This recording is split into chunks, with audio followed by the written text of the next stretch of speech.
Hello, everyone. It's 12 o'clock. Trying to get things organized here, but I think we're ready to start. Appreciate everybody joining us here. We've got pretty good attendance today for this webinar.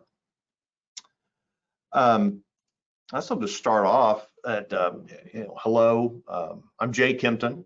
I'm the owner and CEO of Kempton Group and also the administrator for Advantage Health Plans Trust. We're a 50-year-old third-party administrator here in Oklahoma City, and like you all, we're trying to get used to a not so normal new normal, but we're making it. Hopefully you all are as well as your clients. Today, I hope to explain the philosophy and the morality behind reference-based pricing and discuss some best practices as it relates to reference-based pricing. Many people think that reference-based pricing is just about saving clients money and reducing benefits costs. And for some, it may be. But for me and the rest of the Kempton team, it's a lot more than that. It's really about leveling the playing field to help restore some semblance of a functioning healthcare marketplace where low cost and high quality win the day and win market share. Hopefully that day will also be a day when high cost and price opacity are once again a competitive disadvantage. The healthcare environment today is quite lopsided, and you all in the broker and consultant community, you understand that, you live it. But it's quite lopsided. Much of the advantage is going to the sellers of healthcare goods and services, medical providers. But in trying to repair this disparity in the market, we also want to make sure that two wrongs don't make a right.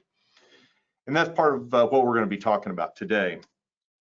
To start off, I want to give everybody kind of a level set. And of course, I can speak somewhat to the industry. We're pretty involved with the different trade associations that TPAs and benefit advisors belong to, but I can speak much more specifically about our own experience. And I can just tell you that reference-based pricing is becoming much more common.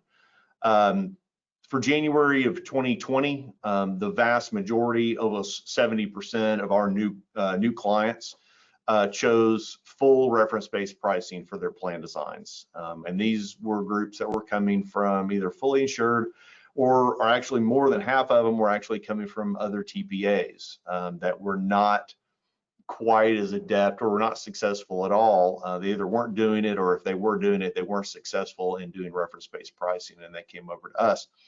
But all of Kempton's clients use some form of reference-based pricing in their plans, 100% of them. Some of them offer it, like I said, to all plans offered. Some of them offer a reference-based pricing plan option in their overall medical plan suite, may offer 2 or 3 different plans, and one of them is a full reference-based pricing plan. But again, all of our clients use reference-based pricing for at least out of network. Those are especially the ones that still have a PPO network in place. So reference-based pricing, everybody is worried about balance billing. What do the providers think? And these are just some of the things. Right now, the hospitals are kind of the big bully out there, and we've got the little PPO with the hammer tattooed to the bully's arm, and that's really how it works. Is most of the lopsidedness in the healthcare marketplace. It's medical providers are really empowered. The lever that they use against benefit plans is really their network negotiations. Some of the things that our little mythical employer there may be thinking is, your PPO agreements, they're hidden from me. I don't have a say in those. I didn't have a seat at the table when those discounts were negotiated. The nature of your discount is confidential. I don't know even what the terms of the agreement were. The value of your discount seems illusory many times. You look at even the amount after the discount, and you're like, that's not a deal at all. It's not a good deal. Price competition is made near impossible. We'll talk about that. Sometimes, Mr. Hospital System, you choose ancillary providers, anesthesia, for instance, radiology providers. Ancillary providers that are sometimes not in my network, which causes surprise billing, which is a big problem nationally. Your ancillary providers, when they're out of network, they're combative and they're very difficult to negotiate with. Many of those ancillary providers that are out of network demand full bill charges, and the patients didn't have any ability to choose those folks. The hospital chose them, so that's a problem. And the employer also, especially an educated employer, would say to the hospital system, your pricing is being imposed upon me and I have no choice and no say in it. So the broken system, really to summarize, buyers lose. Buyers are employers and patients. We have traditionally been taught that the actual cost of care is not really important. The true cost is not important. In fact, there's a mad rush in Washington, D.C. to redefine what price transparency even means. It shouldn't, the medical community's big healthcare will say that, nobody really needs to know what the real cost is. All patients really want to know is what their out-of-pocket is. And that's not true. It's the patient may not care what the true cost is, but they darn sure do care what is the premium contributions that are coming out of their paycheck. So indirectly, they absolutely care about the true cost. There's no resources to determine a fair price. Cost goes up, coverage goes down. Again, we're all living that dream every year. So who wins? Well, the system wins. Networks and their buddies in the hospital systems, they work hand in hand. Unfortunately, costs are high and concealed. Patients are generally uninformed and confused about price and quality. And there's no real competition on price or quality. Hospitals do not compete, medical providers do not compete on their price or quality. They generally compete on network affiliation and who's got the best TV ads.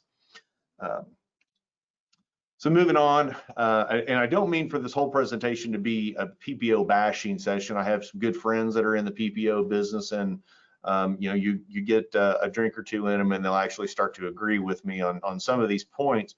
But PPOs have kind of contributed to the problem. There's little to no control over the expenditure of plan assets, especially if you're utilizing a PPO network that is owned by a carrier, or an ASO carrier, or maybe is even owned by your TPA. That brings with it potential breach of fiduciary responsibility. A plan administrator does have the duty under ERISA to make sure that expenditures of plan assets are reasonable. And when you're paying for $70,000 for a laparoscopic hysterectomy, that's not a good deal, and it's not anywhere in the realm of reasonableness. A lot of these PPO contracts, they're very restrictive, they're proprietary, they have confidential terms, impairs a fiduciary's ability to control and look at and how plan assets are being spent. This last little panel there is a kind of an example. It's actually been pulled from a network that we've seen and evaluated.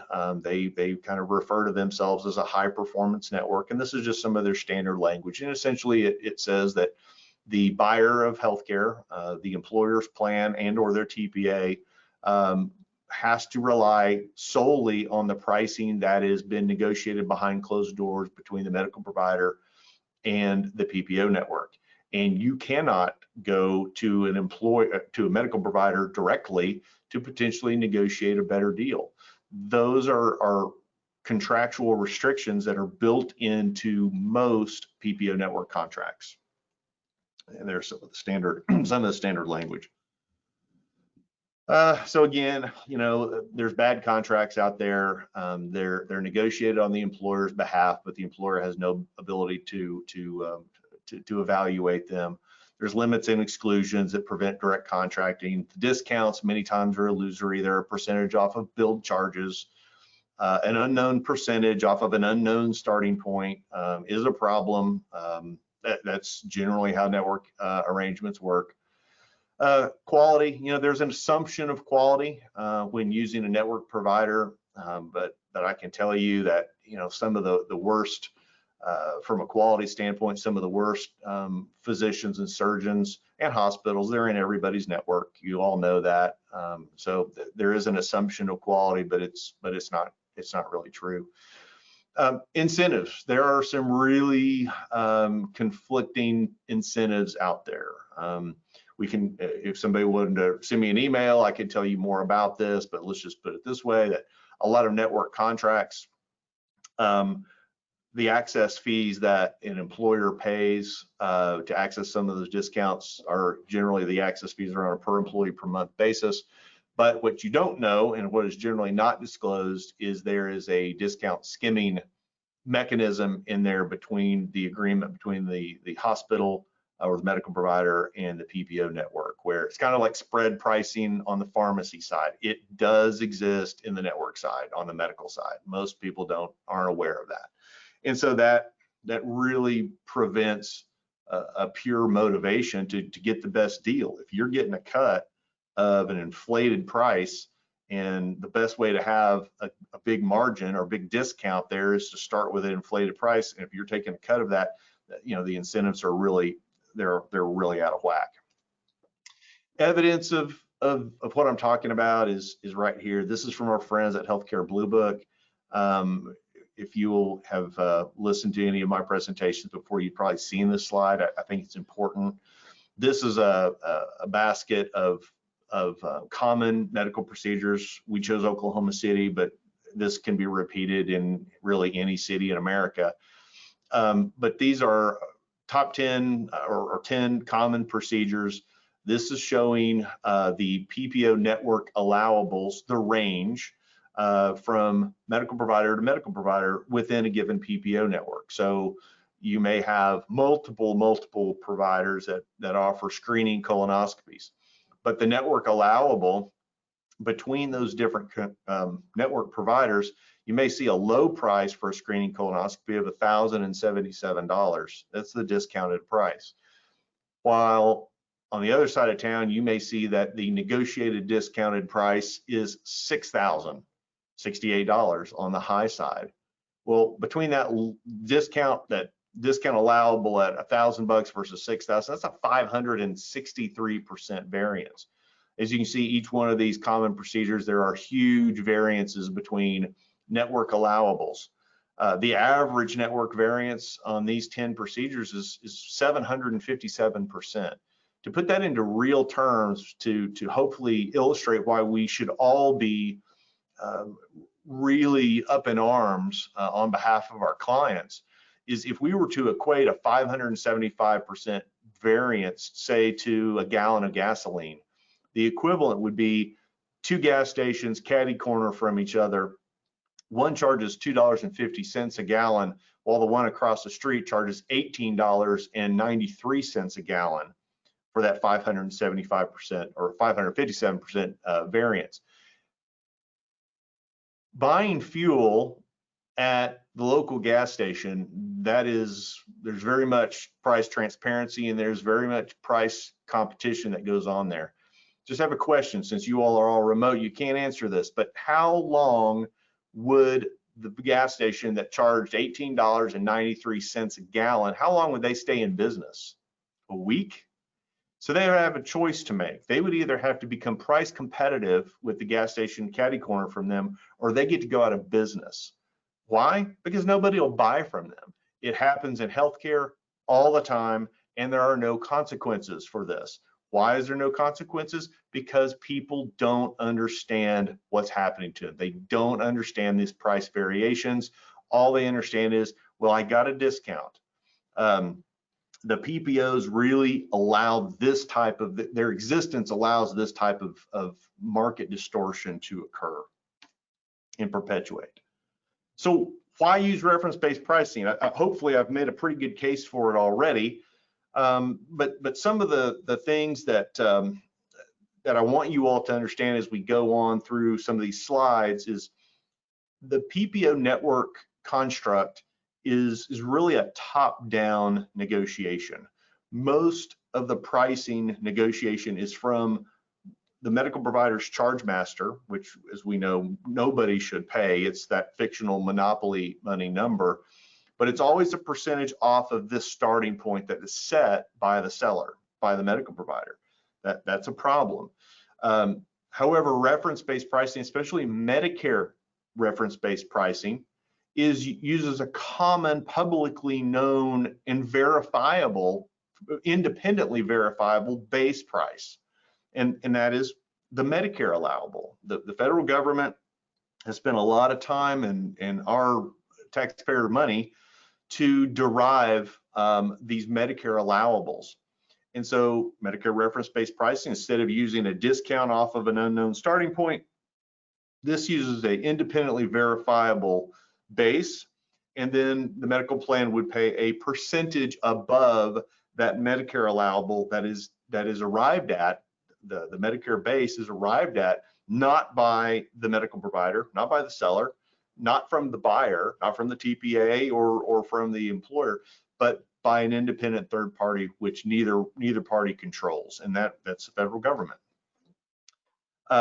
It can lead to much more reasonable pricing and also a level playing field for negotiation. You are negotiating from a common language that neither party controls or owns. You also have automatic price transparency when you're using an independent third party base or index for the negotiation, because several years ago, Medicare started posting their fee schedules online for every medical provider that plays in the Medicare arena. That kind of builds in price transparency. I want to give you all a little bit of a background on that. So why does RBP exist? We've already gone through it, really. The current system is unsustainable for employers. Reference-based pricing increases price transparency, competition. It can eliminate dubious PPO networks. I'm certainly not necessarily an advocate for the demise of PPO networks, but their current mode of operation is unsustainable, and they are, in my opinion, they need to evolve or die because they are contributing to the problem. And when they come out and sell their price containment, their cost containment strategies to a consultant, to a TPA, to an employer, and when we know that their method is so flawed and there are incentives where you can't with a straight face really answer the question, who does the network work for? Do they work for the buyer or for the seller? There's laws against an intermediary working for both the buyer and the seller. Unfortunately, not in healthcare. Okay, so I like to look at reference-based pricing and healthcare just really through the lens of economics. And when you do look at that through the lens of economics, you can really see how specially broken healthcare is. It's really kind of a unicorn out there in the economy. And just some quick examples of some of the things that you see when you have a functioning economy, functioning marketplace. A couple of examples. First, I was doing some research last night about, say, the price of a 60-watt LED light bulb. We've got a lot of light bulbs in our home, and when we moved in, we had all incandescent. And so over the last few years, I have been, as one burns out, going and buying new bulbs. And I can remember back in 2011, and I was able to verify this, back in 2011, the average price of a 60-watt LED light bulb, standard light bulb, was about $50 in 2011. I checked it on Amazon last night and saw a 20-pack for like, I can't remember the number, but I divided it out per light bulb. It's 84 cents. 84 cents, down from $50 just a few years ago. All of this has come from consumer or buyer driven competition, and it's all been enabled by price transparency. Light bulb manufacturers understood we're not going to sell as many light bulbs as we want if we're charging $50 a light bulb. We have got to figure out how we build a better mousetrap, and we got to get that price down. They did. Now I don't have the same sticker shock that I did when I used to buy a $50 light bulb. That was under duress. Now it's really not a big deal. So let's talk about healthcare real quick. You know, a laparoscopic appendectomy is different than a light bulb, right? You know, but it's also considered a routine medical procedure by the medical community, assuming that that appendix hadn't burst prior to surgery. But if it hadn't burst and it was just inflamed and needed to come out, that is considered a routine surgery. Prices range, you know, from on a laparoscopic appendectomy. You know, we've got a Surgery Center of Oklahoma, as you all know. I have a very good relationship with those folks. They charge $6,800 for a laparoscopic appendectomy, and that's all in, all done. Includes a surgeon, facility, pathology, anything that you need in relation to that. But we've also seen claims right here in our region of the country where a laparoscopic appendectomy can be $40,000. That is a difference of 582%. Appendectomies have been happening for quite a while. They've been doing laparoscopic appendectomies probably long before 2011. So why didn't the light bulb analogy work? Well, hopefully by now you all kind of have realized, and hopefully I'm highlighting this, the prices for these types of common medical procedures, they should be going down over time, not up. Everything else that is technology or skill driven, over time, the pricing goes down. Of course, that's not how it works with healthcare. Okay, so what are some references? You know, we talked about Medicare reference-based pricing, but it doesn't always have to be Medicare. Some other references, if you start talking about, you know, economics and what do you price compare one seller to another seller. You know, one of the most common references that can be used for price comparison is the free market price, the market clearing price. You know, at Kempton, we have been blessed to, you know, we have access to hundreds, probably approaching thousands by now, of free market bundled cash medical procedures. Those are willing buyer, willing seller, transparent price. Another reference that could be out there would be, you know, online retail pricing. We have started over the last several years actually using, especially for durable medical equipment, if the plan is reference-based pricing, or even if it's a PPO price. If a patient wants to go to Amazon and buy a piece of durable medical equipment at a lower price than what we know would be the PPO allowable through a DME company, most of our plans fully allow that. The patient submits a self-pay claim and we pay it. There's no discount. It was just the online price, and many times it's half the PPO allowable. So online pricing can certainly be a reference. Medicare, again, I talked about it earlier, is probably the best, at this point, the best reference, most comprehensive, has the most medical procedures are captured under Medicare. There's a few pediatric procedures that are not, but there's other methods to get around that. But Medicare is the most comprehensive. It is publicly available. Nobody controls it. Mostly, there is ways to influence your Medicare reimbursement if you're a savvy medical provider, but for the most part, it is independent. So it's a good reference. Yeah, so let's move on after that. So reference-based pricing is a common language. We talked about that. I wanted to give you all some examples of some medical procedures and how the PPO allowable compares to Medicare, and how does the PPO allowable compare to, say, a market clearing price, a Kempton Premier Provider, or a KPP free price as a percentage of Medicare.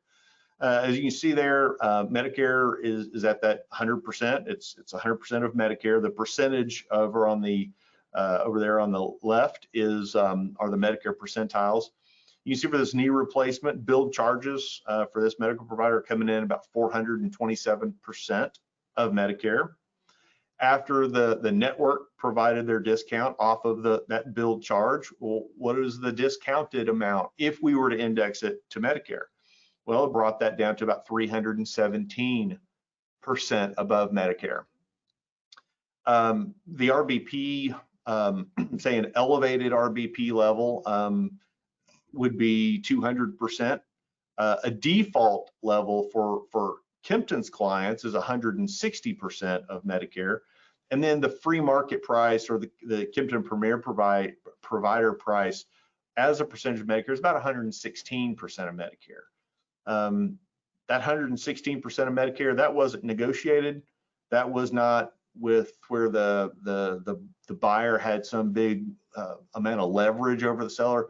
That is a price that was arrived at and offered willingly from a free market minded bundled cash provider.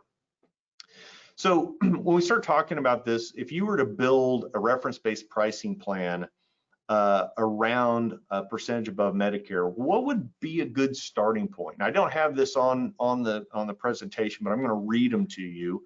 You can jot them down if you'd like, but Kempton's default values that we use, again, it's a starting point. We have some clients that accept these values. We have some clients that choose to be a little bit more rich, but the default values that we use on a Medicare reference-based pricing plan is 160% of the provider's Medicare for facility claims, hospital, clinic claims, et cetera.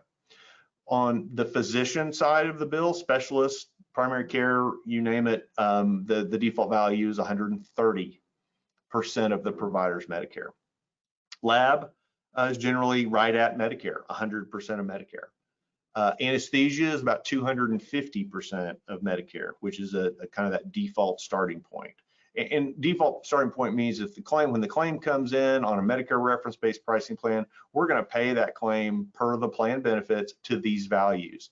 If the medical provider doesn't accept those and chooses to balance bill, we can negotiate up from that, using different methods and making sure that the plan is still protected.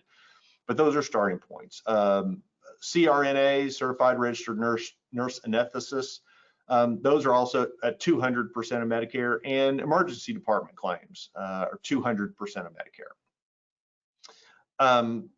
Again, about 98% of all reference-based pricing claims are paid at these values and are accepted by the medical community without any balance billing. Also, just to remind everybody, under ERISA, which most single employer, most self-funded plans are under ERISA, single employer or multi, the plan administrator can and certainly does have the discretion to negotiate and settle claims and pay a higher percentage of Medicare, taking care that the reimbursement is not arbitrary or capricious, and the negotiation is reasonable.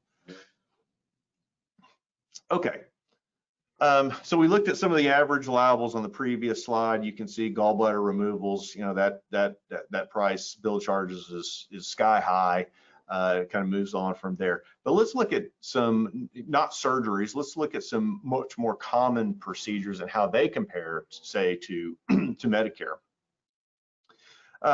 Psychotherapy visits. The average PPO allowable is $75. What is that on a percentage of Medicare? Well, it's about 60% of Medicare on average. So if you had a reference-based pricing plan that paid physician visits at 130% of Medicare, which is the default value that we like or that we use, you can see for that psychotherapy visit, that medical provider is going to be really happy because they're actually getting paid more than the average PPO allowable. They may reject reference-based pricing because it's simply out of network and I don't recognize a logo on the back of the hospital ID card. But once you have a conversation with them and explain, well, on average, you've been getting paid about 60% of Medicare. This plan, which doesn't have a PPO network, is going to pay you at 130% of Medicare. All of a sudden, they get really, really happy. But sometimes that conversation has to happen. As we kind of step through here, again, these are generally physician visits. Again, with that 130% in mind, you see some of them are above, some of them are below. The one that's really out of whack is that office visit established patient level 1. Actually, that one kind of raised my eyebrows, and then some of my claims people were reminded that it is exceedingly rare that we ever get a bill in for a level 1 office visit. And so much more commonly arriving at our level 3, 4, and 5, and the Medicare allowable compared to the average PPO allowable is very, very close. And again, that 130% is very acceptable and very fair. So you remember back to our slide at the beginning when we talked about the bully.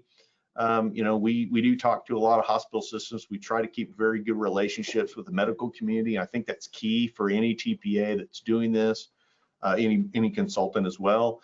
And we had the bully, that was the hospital system, and their hammer was the PPO network contract.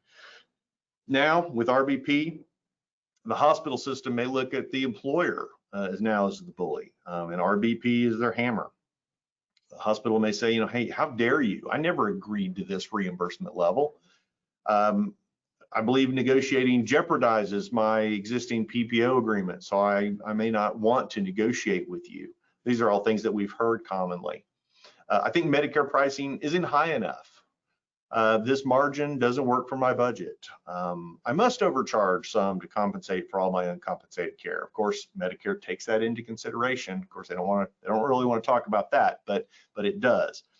My team's favorite. It is shocking how often we hear this phrase come out of a medical provider's mouth, especially a large hospital system. It's kind of funny, but they must have all gone to the same seminar, but we generally will hear at some point in the conversation, you realize that we operate on razor thin margins. And then the most important, most salient part of this is your pricing is being imposed on me. And they're right, they are right. And so RBP puts the employer in complete control, or the plan in complete control of what his or her health plan pays. And so an employer may, or a TPA may say, okay, Mr. Hospital System, now how does that feel?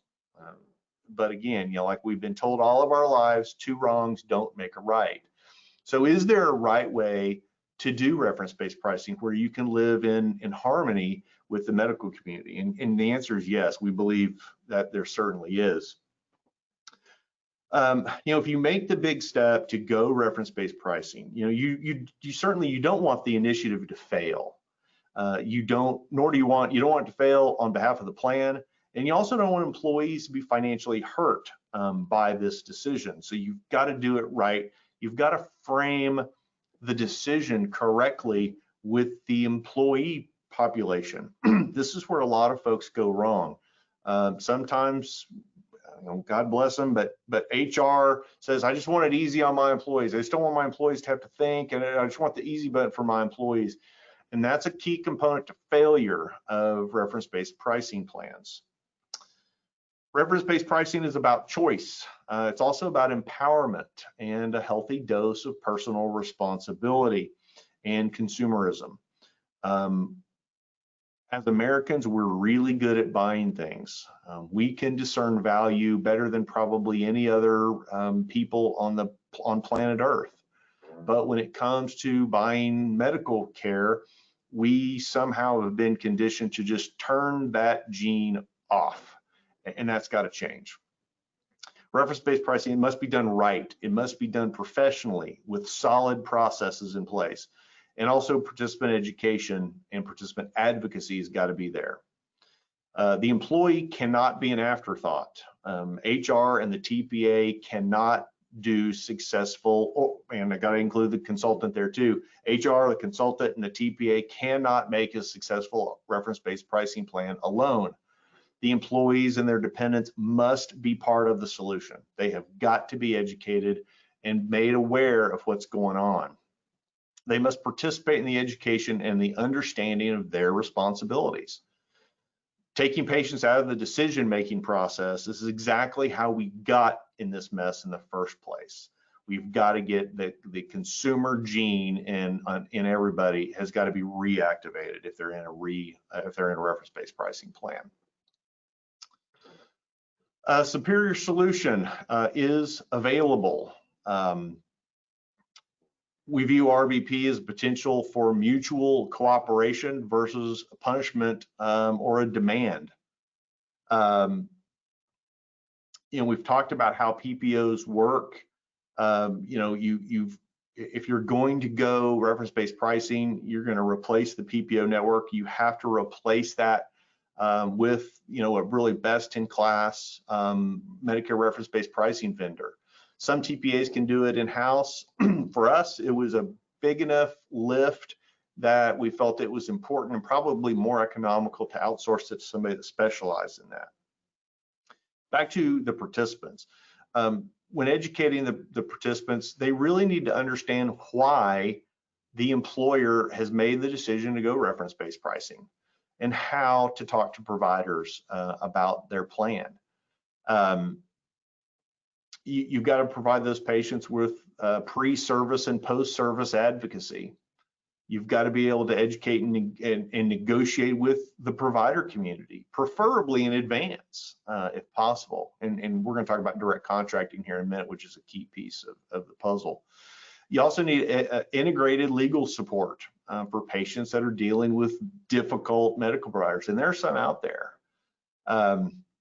I want to give an example. I've been on a reference-based pricing plan here at the Kempton Group. We offer one in a suite of, I think we have 2 other plans that are network plans, and we have one reference-based pricing plan. When we first offered it, I was one of the first ones to sign up for it. And I've been on it myself, my wife, and my 2 college-age kids.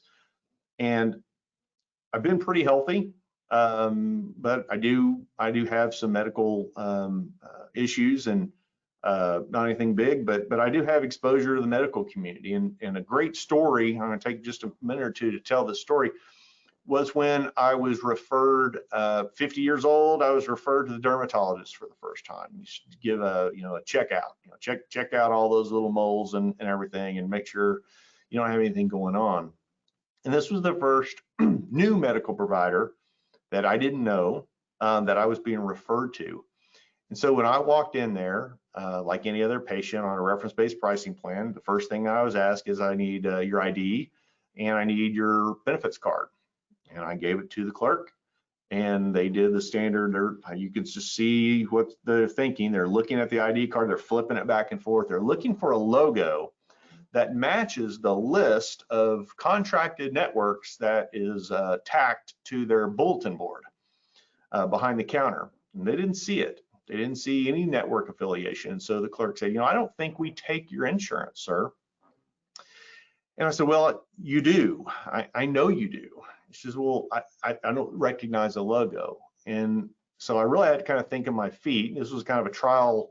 This is going to be a trial. Is Jay going to be able to sell this? What we've been trying to tell others to sell when they have this same circumstance come up. And I said, I know you take this insurance because here in the waiting room, again, dermatologist, most of the folks that I was sitting in the waiting room with were some seasoned citizens, some of them quite a bit older than I, Medicare age. And I said, most of these folks are on Medicare that you've got out in your waiting room, right? And the clerk said, yes. I said, well, my plan is going to pay you what you're getting paid on these folks plus more. And she says, well, I'm gonna have to talk to somebody because I don't think we do that. I don't think we allow for that. So she referred me over to, or got the office manager, and said, hey, how can I help you? And the clerk kind of told her side of the story. And I said, I'm on a self-funded plan. My employer directly pays my medical bills out of their revenue, and they use Medicare as a basis for payment. And I know from the waiting room, you all have a lot of Medicare patients. And she's nodding. She said, yeah, majority of our book is Medicare. I said, so Medicare, you all are able to make a profit at Medicare, right? She goes, yeah, we're kind of forced to. And I said, well, my plan's going to pay you what you're going to get paid on all these folks plus 30% more. Do you take that? And she said, yes, we would love that. I said, well, great. Here's my copay. And when you submit this claim to the address on this ID card, the plan's going to pay you your Medicare plus 30%. And it was great. They didn't have any problem with it. In fact, they were pretty excited about it. But I had to frame the argument correctly. And I think that's where patients are just not being trained appropriately. So back to RBP vendor considerations. And I want to make sure that I'm not over time because I can really embellish on these because I'm pretty passionate about it. But some RBP vendor considerations. When you're choosing a reference-based pricing vendor, you need to make sure that their compensation is based on some flat, say per employee per month, per member per month. You do not want your RBP vendor to be compensated on a percentage of savings. And again, it is a problem with motivation. It creates a conflict of interest. You want it to be experienced with Medicare repricing. This doesn't need to be something that they just started doing 2 years ago. They need to have a track record with large volumes of Medicare repricing. The vendor that we use actually has administered Medicare Advantage plans for years before they ever got into the employer space. So they're very adept at repricing claims to Medicare. You need to make sure that your provider, that your vendor that you use updates the Medicare fee schedules very timely. If there's an update, they're implementing the update. It's important that the Medicare reimbursement that you are telling the medical providers that you're going to pay is accurate.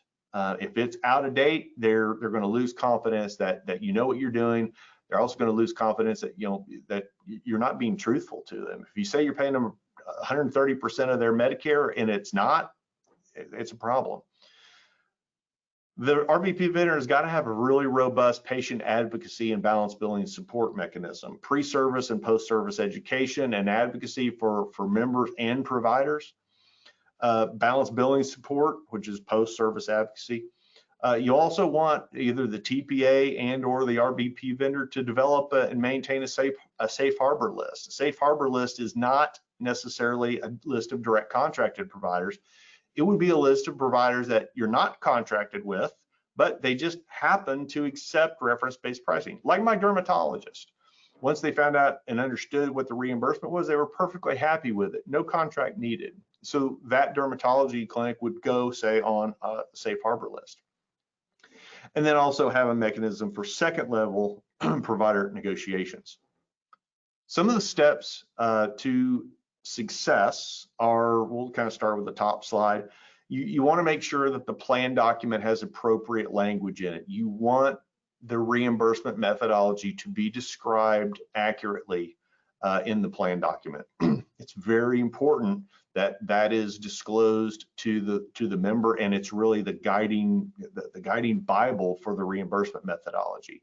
You also, if you're going to be building an RBP plan language, you also want to make sure that there's some discretion in that plan language built in and acknowledged for the plan administrator to be able to negotiate and settle these bills in a reasonable manner. It's good for people to understand that that is a discretionary role that is reserved for the plan administrator.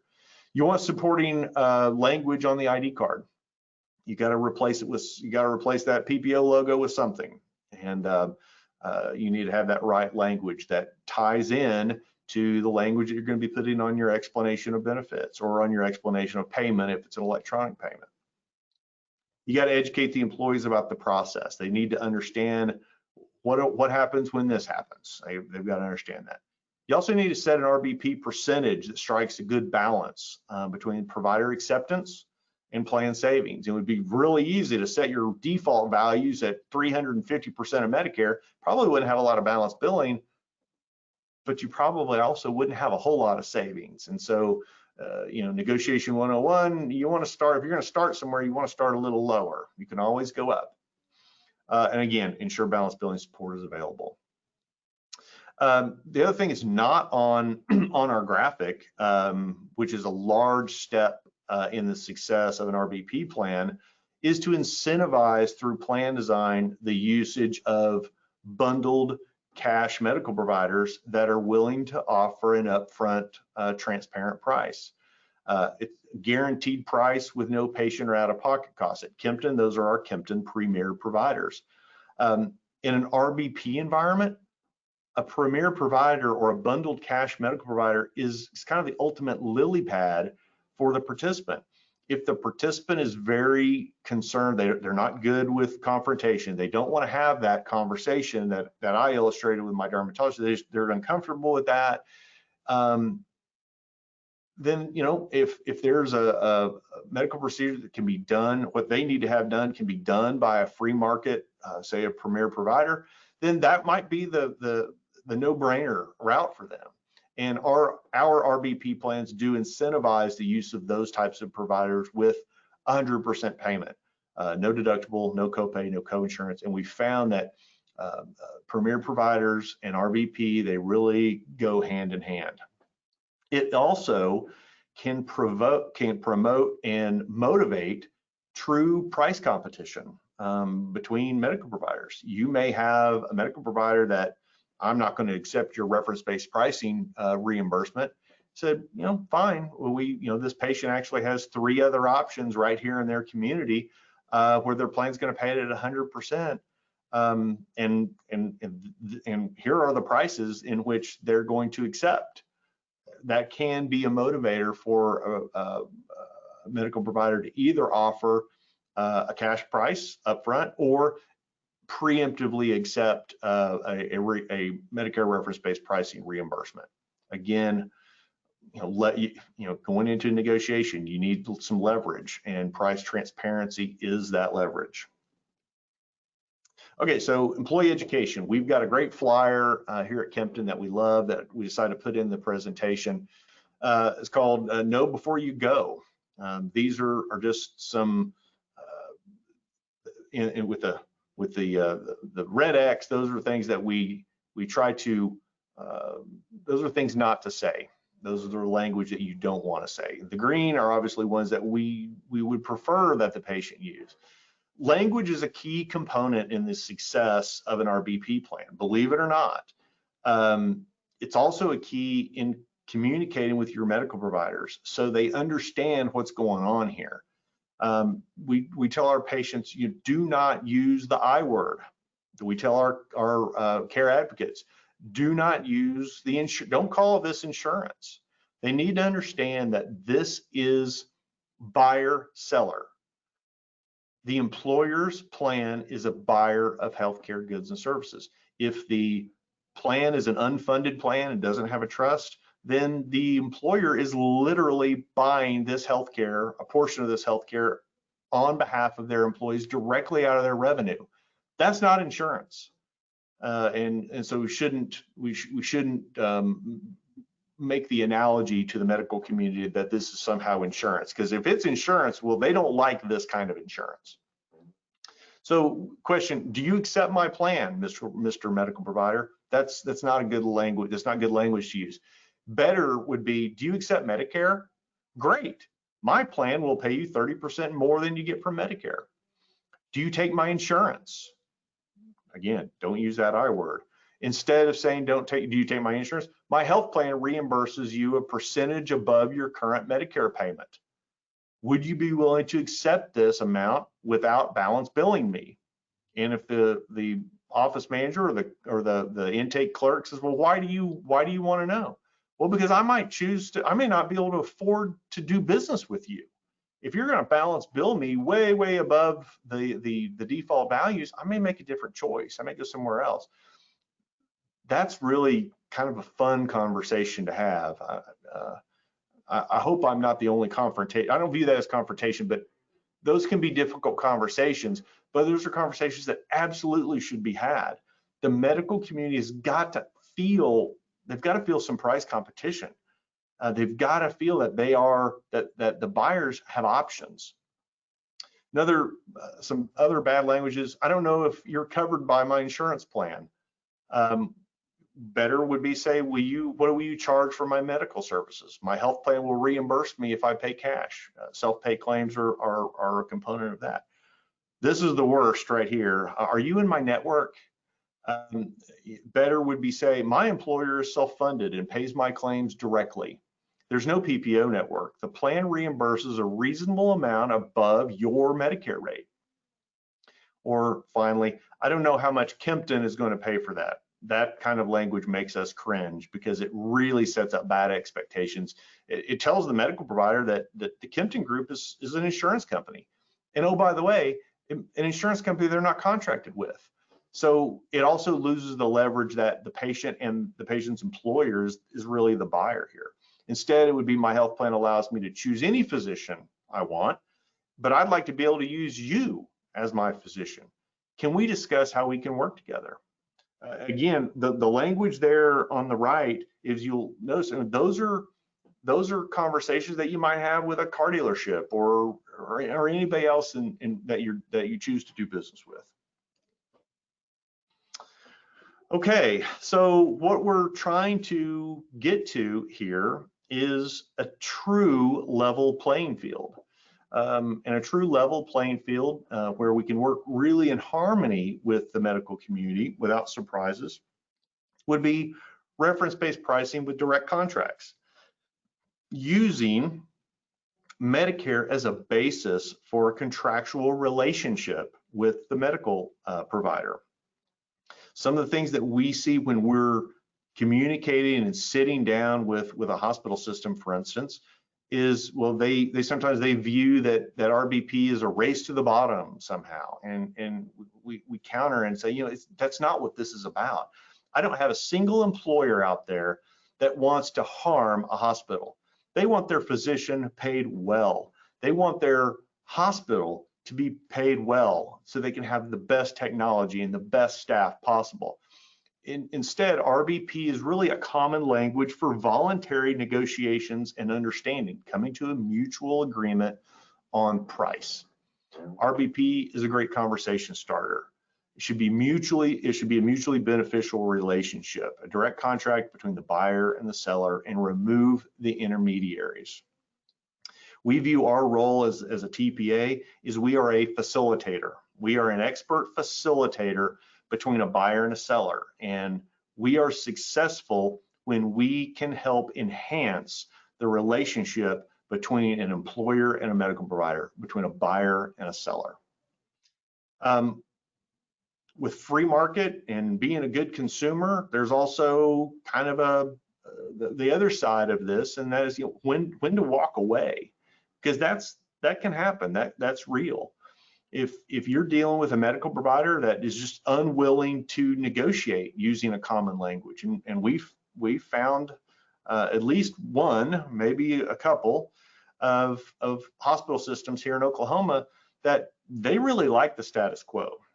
They really like the bully slide back there where they use that PPO network contract as a hammer and are essentially able to impose whatever pricing they want, because their pricing will be sanitized by this illusory discount that's provided through the networks. And negotiating on a common language that's verifiable by both parties they're not interested in that at all. That may end up being a medical provider that you just don't want to do business with. And our hopes are, as if enough folks do that and demand price transparency, demand a level playing field, that medical provider, that hospital system will change their ways and choose to enter into the marketplace as a true conscientious member of the business community. Anyways, those are some of the reasons why you might want to walk away from the agreement. This slide is really just some of our metrics and some of the results that we've experienced. We just went back to January of 2019 through April of 2020. Going through RBP here, we've had almost 51,000 claims that have run through RBP. That was on about 12,000 total members. Belly buttons that had these $50,000 claims. Of those 51,000 claims, we had 150 balance bills, which is 0.026%. Of that percentage of balance bills where the default values were not adequate and the medical provider balance billed the patient, we have had 54 positive resolutions. We've had one decline, no response. the average negotiation settlement on those claims is 230% of Medicare. A lot of them are, emergency claims, anesthesia claims. Is where we see a lot of balance billing. The medical providers that you didn't choose. And if you remember, the default values for emergency department and anesthesia at Kempton are 200% of Medicare. So if we have to go up 30%, that still provides great savings to a plan. On those claims, 58 million in total billed charges. The plan allowed through RBP, 20.9 million was the PPO, not PPO, the RBP allowable, providing our clients with a total savings of $37 million. With that, and different employers look at it differently, but with some of the savings that are out there, to quote an unnamed plan administrator, if we've got to throw some money at a few balance bills to resolve it, but 99% of the bills are non-disputed, we're still going to end up saving a ton of money. Not all employers look at it that way. They may want to be a little bit tougher negotiator. But again, those are things that are discretionary and are completely within the employer's role or the plan administrator's role. So really, that's kind of the end of the presentation. Looks like I've got like 4 minutes to spare. That's pretty good for me. Appreciate your time and your attention. And if you'd like to learn more about some of these strategies that we're implementing with our clients and how they may help you and your clients maintain a quality benefit plan while also containing costs, we'd love to talk to you. We'd love to come and sit down and spend some time figuring out how we can design a custom plan and a custom solution that meets the cultural needs of your employer and also the financial aspect as well. So anyway, with all that, I'll bring it to a close, and I just wanted to remind you all to stay tuned for our next webinar. Should be coming out in a few months. Topic is still to be determined, and just in time for renewal season. So hopefully we'll have a good topic that is timely for the renewal season. So with that, I hope everybody stays safe and healthy, and just doesn't stress out too much. Everything will work out just fine. And we appreciate y'all. Thank you.